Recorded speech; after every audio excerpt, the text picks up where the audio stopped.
The last 2 decades, the school district of La Crosse has seen declining enrollment, and with state funding tied to enrollment, that means fewer students, meaning fewer dollars. So the district is now facing a multi-million-dollar budget deficit, and the current Board of Education says consolidating elementary schools will solve the district's financial problems. And they're asking voters to approve a consolidation plan through a future referendum. News 8 Now's Allison Fergut explains how this controversial referendum could impact the upcoming spring election. Allison. Ken and Emily, while the referendum will not be on the April 2nd ballot, voters will be choosing 3 new school board members, and who's elected could be pivotal in shaping the district's future. Aye.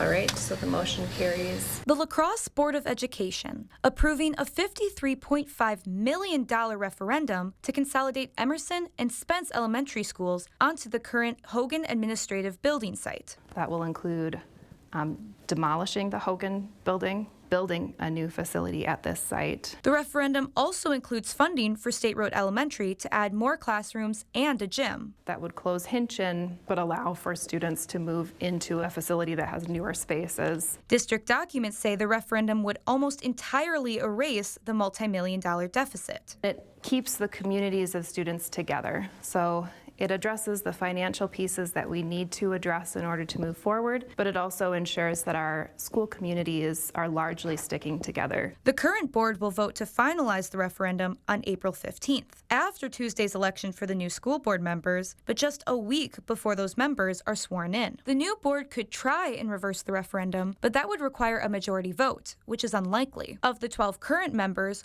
only 2 voted no, because they wanted it written as 2 questions instead of 1. Even if only one won, we would at least have one that won versus all of our eggs in one basket and have nothing at the end of the day. If the referendum passes as is this November, the school district says it will be done consolidating schools. But that's a big if. In 2022, 70% of voters rejected the board's referendum to consolidate Logan and Central high schools. At the time, residents who rallied against the consolidation leaned into community identity, and that same push for community identity is driving opposition once again. The unique aspects of Emerson make it worth saving. The immediate community surrounding Emerson is a relatively stable one. To close Emerson would destroy this community and threaten to make the retention and enrollment issue worse. While the board has acknowledged the importance of community identity, it's not enough to clean up the multi-million-dollar mess the district is facing. If the referendum fails, the board is back at square one. That means the 3 new board members you elect on Tuesday could have a significant role in deciding what the future of the district looks like. The board will have to either decide to pursue another referendum, eliminate pieces, tweak it, different site, or close 2 schools outright.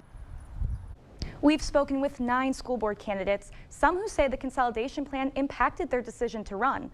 To learn more about what they think of the proposed referendum, head to our elections page on our website, news8000.com. Ken and Emily? All right, Allison Fergut live in studio. Thank you, Allison.